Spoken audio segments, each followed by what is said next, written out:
हा अनुभव माझ्या आजोबांचा आहे, जो त्यांना बऱ्याच वर्षांपूर्वी आला होता. आमच्या गावातल्या एक प्रसिद्ध भैरव यात्रेचा काळ होता.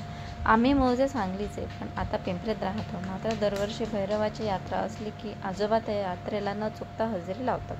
हाच प्रवास त्यांच्या जीवनात एक भयानक अनुभवाची आठवण करून देणारा आहे.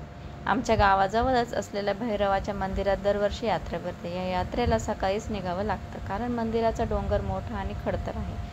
सकाळीच दाटून आलेले धुके आणि मंदिराच्या परिसरातील शांतता ही अनुभवण्यासारखी असते.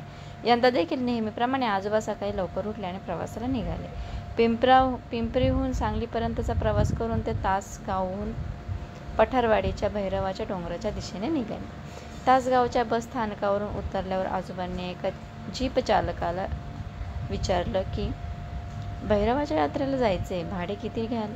पण त्या जीप चालकाने त्यांना इशारा केला की संध्याकाळी 5 नंतर त्या डोंगरावर जाणं सुरक्षित नाही. हे ऐकताच आजोबा थोडेसे गोंधळले आणि त्यांनी कारण विचारलं. जीप चालकाने खुलासा केला की संध्याकाळी 5 नंतर त्या जागेचं रूप पालटतं. तिथे चित्रविचित्र अनुभव येतात आणि त्यात आज अमावास्या आहे. या काळात आम्ही भाडे घेऊन जात नाही. मला माफ करा. आजोबांच्या मनात या गोष्टीचं गांभीर्य आलं, पण यात्रेला निघाल्यामुळे ते मागे फिरू शकले नाहीत. म्हणून ते एकटेच पायपीट करत मंदिराच्या दिशेने निघाले. डोंगराचा रस्ता मोठा आणि कठीण होता. पायवाटेवरून चालत चालत त्यांना खूप वेळ लागला. जसा वेळ पुढे जात होता तसा अंधारही पसरायला लागला. एकटं चालताना वाटेवर कुणीच नव्हतं आणि संध्याकाळचं वातावरण अधिकच भयान झालं होतं. अर्ध्या रस्त्यात पोहोचल्यावर त्यांना एका ठिकाणी एक शेकोटी पेटवलेली दिसली. आजोबांनी विचार केला की या अंधारात इथे एकटं कोण बसला असेल. हा विचार करून ते जवळ गेले. शेकोटीच्या उजेडात त्यांनी पाहिलं की एक व्यक्ती शेकोटीजवळ बसून काहीतरी करत आहे. शेकोटीमध्ये टाकलेले लाकडं एकदम सुकलेले असावेत, कारण तडतडण्याचा आवाज खूप तीव्र जाणवत होता. त्या व्यक्तीच्या चेहऱ्यावर एक विचित्र भाव होता आणि त्याच्याकडे पाहून आजोबांच्या अंगावर काटा आला. त्या व्यक्तीला आजोबांनी चाहूल लागताच तो थोडा वळला आणि म्हणाला, या पाहुणा, या, बसा. हे ऐकताच आजोबा थोडे विचारात पडले, कारण त्या व्यक्तीच्या बोलण्यात एक प्रकारचा अजबपणा होता.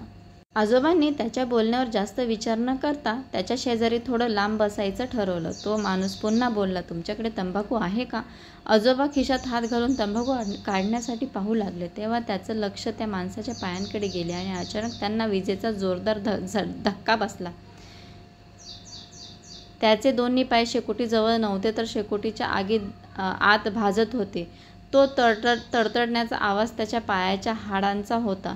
एखाद्या सुकलेल्या झाडाची फांदी जळावी तसे त्याचे पाय पेटून जळत होते. अशा परिस्थितीत काय करावं हे त्यांना समजेना, पण त्यांना आठवले की खिशात एक देवाचा अंगारा आहे. त्यांनी वेळ न घालवता तो अंगारा ते जे काही होतं त्याच्या अंगावर टाकला.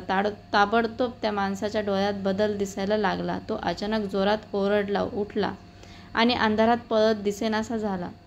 हा सगळा भयानक प्रकार पाहून अंगावर काटा आला होता, पण त्यांनी मनात धीर एकवटवला. हात जोडून देवाचं नामस्मरण करत मंदिराच्या दिशेने पळायला सुरुवात केली. डोंगर चढत असताना त्यांना आत प्रत्येक सावली भयानक वाटत होती, पण शेवटी काही वेळाने ते मंदिराजवळ पोहोचले. मंदिराचं वातावरण एकदम पवित्र आणि सुरक्षित वाटलं, जणू काही देवाने त्यांचं संरक्षण केलेलं होतं. अखेर भैरवाच्या मंदिरात पोहोचल्यावर आजोबांनी शांतपणे देवाचं दर्शन घेतलं. त्यांना अजूनही धडधडत होतं, पण त्यांना जाणवलं की त्यांची देवावरची श्रद्धा होती, त्यामुळे संकटातून ते सुखरूप बाहेर पडले होते. देवाचं दर्शन घेऊन त्यांनी अंगारा पुन्हा खिशात ठेवला आणि शांतपणे बसून काही काळ मंदिरात घालवला.